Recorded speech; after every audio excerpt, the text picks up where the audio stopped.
Hello, this is Scott McDonald, and welcome to the perfect place to put a practice podcast. Today we will discuss how far is too far. Now, in part 3, we are going to discuss the places with the longest commutes and those places with the shortest commutes. There is a growing trend in wanting to bike or walk to work, grocery shopping, and just generally do errands for all other services.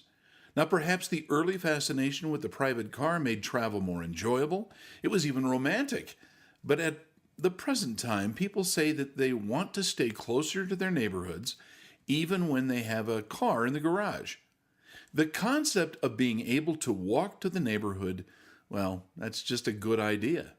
But what about the doctor's commute? Walking 15 minutes to your office from home, being able to come home for lunch, and essentially doing away with the commute through increasing traffic times seems like a pipe dream. But there are environments that are going to change this. Demographers say that this is a trend that is gaining momentum and may actually come to flower later. Not only is it good for the environment and the health, it's good for the soul, according to the Haven Life Analysis at the U.S. Census Bureau American Survey 5-year estimates. A study conducted by the University of West of England, Bristol, found that the longer commutes are going to have increasingly serious ramifications on a person's well-being. Now, I'm sure the authors of this study have a keen grasp of the obvious.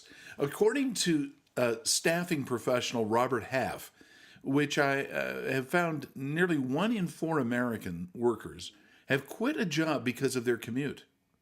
This number is increasing, and based upon our observations, dentists are even more likely to want to adjust their locations as commute times increase. But they're not sure that it can be done.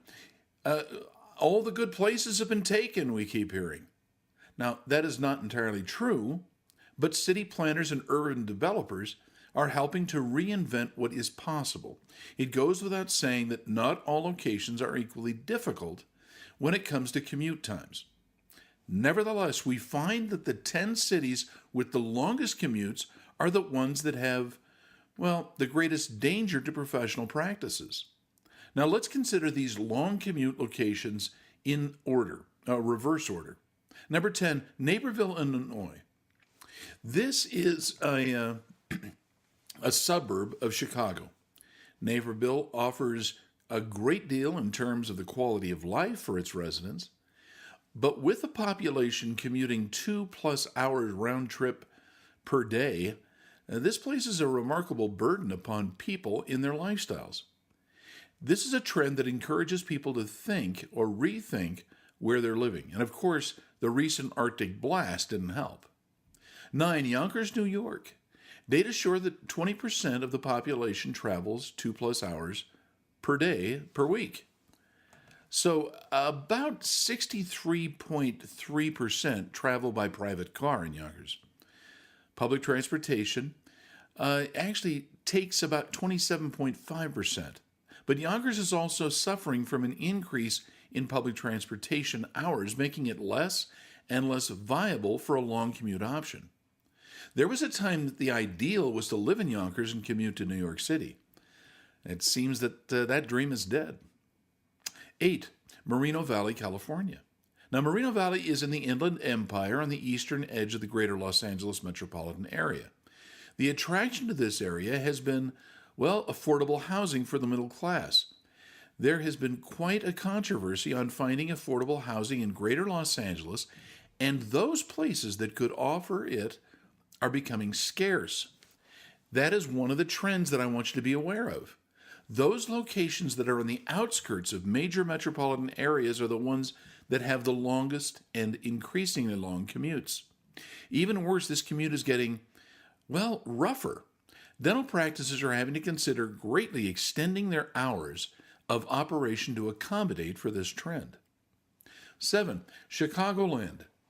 The average commute time in Chicagoland is about 69.2 minutes. The commute by private vehicle makes up 57.1% of the total. But public transportation is much longer and is increasing. And once again, it is not simply a matter of private vehicles, providing a worse option. It is the increase in public transportation time that it's making it really hard. 6, Santa Clarita, California. Now, the Santa Clarita Valley is the home of Magic Mountain, as you may have heard, and it's located 35 miles north of Los Angeles. But its population size has gone beyond what the capacity of the roads will bear. I-5 just can't handle the traffic anymore, regardless of the time of day. Now, nearly 1 in 5 residents spent twice that amount of 1 hour in commuting, traveling to and from their jobs. Now, granted, as a former resident of Newhall in the Santa Clarita Valley, I can testify that the quality of life is terrific, but unless it develops a more diverse employment base, residents will have to look for alternatives. On the other hand, it is a terrific place for dentists to actually live. 5, Newark, New Jersey. The average commute time in Newark is 71 minutes, averaging round trip. Newark is New Jersey's most populous city with 285,000 residents in 2017. Chronic transportation problems in rail is making New York City really a tough place to get to. Rail closures are adding to the danger of undependability for the commute. Now, this makes travelers who want to be cautious have to increase their actual time in transit to work. There's been the effect of making the use of New Jersey rail even less convenient because of this. Lane closures on the highways are having the same effect. 4, Corona, California. Now, like Moreno Valley, Corona is in the outskirts of Los Angeles metropolitan area. 90.7% travel by car. Unfortunately, the percentage of commuters who have a 2+ hour round trip per day is 23.6%. 3, Jersey City, New Jersey. A very large percentage of Jersey City residents depend upon public transportation, about half.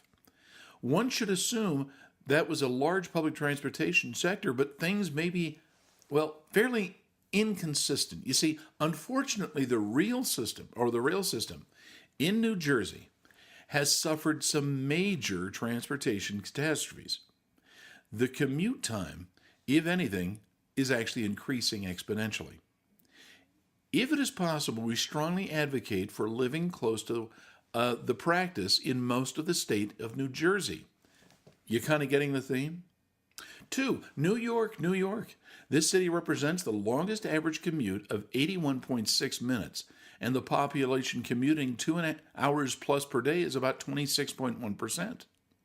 Number 1, Palmdale, California has the longest commute in the nation. The average round-trip commute to Palmdale is 85.4 minutes. Almost all of this is done by private vehicle, and the reason that most residents in Palmdale give for wanting to have a home there is the potential for actually owning a home and having a quality of life on the weekends. Now, unfortunately, Palmdale is increasingly difficult as a destination for middle-class workers. There is a trend to actually reduce the length of one's commute. And while this hardly is a reason to move to one of these locations, it's interesting to note that these locations typically have a favorable rating from residents as expressed in their work stress. Now, what should you be seeking in a community that has the physical layout of the following 10 cities that can serve as a template for a place for a shorter commute, and even walking distance is possible in some cases? Number 10, those cities that have the shortest commute in the United States, are number 10, Boise, Idaho. The average round trip time and commute is 36.8 minutes. About 88% take a private vehicle to work. 9, Tallahassee, Florida. The commute time here is 36.8 minutes, round trip. Now, granted, Tallahassee and the others on this list tend to have somewhat smaller communities. Nevertheless, the commute center around an unemployment hub. Located in Florida's Panhandle, the city is just an hour from the coast and adjacent to a national forest and wildlife preserves. 8, Syracuse, New York. Syracuse does not really offer much in the way of public transportation beyond buses. And that is why 73.7% of residents in this community take a private car. but it should also be noted that 11.3% have the option to walk to work. 7, Lincoln, Nebraska. Even though Lincoln covers 94.3 square miles, it is unlikely that the commute is going to be extremely difficult because of the low population density of just 2,900 people per square mile. It seems that there's a happy balance between distance to the city center. 6, Wichita, Kansas. The population commuting 2+ hours round trip per day is only 2.1%. Almost everyone who does this is doing so in a private vehicle. It's partly because Wichita, Kansas has such a low distribution of population, but the commute is also just low. Only about 1 in 50 Wichita residents have to commute more than 2 hours during the day.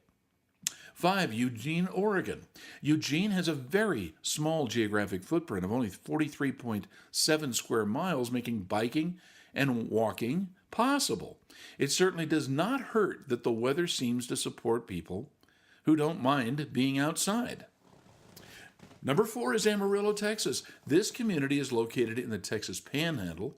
It has the highest percentage of car commuters of any city in the nation.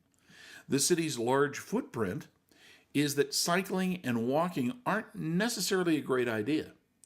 But with that being said, residents are willing to brave the heat to get outside and stretch their legs.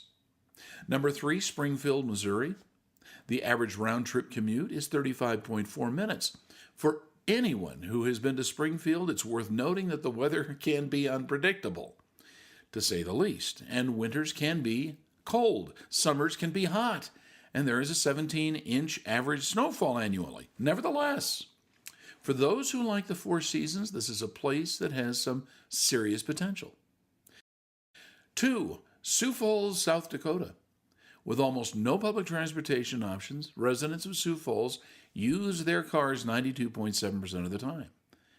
Number 1, Lubbock, Texas, has the lowest average round-trip commute time of any large community in the nation, at 32.8 minutes.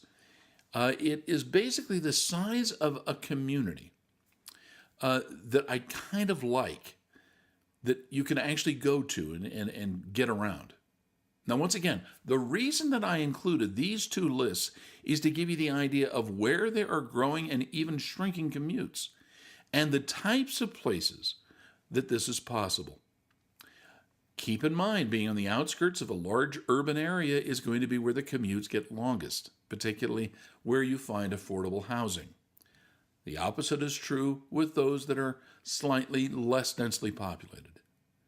I want to thank you so much for watching us and for listening to this podcast. Go to drdemographics.com, where we have more free content and even the occasional discount waiting for you. And thanks so much for watching.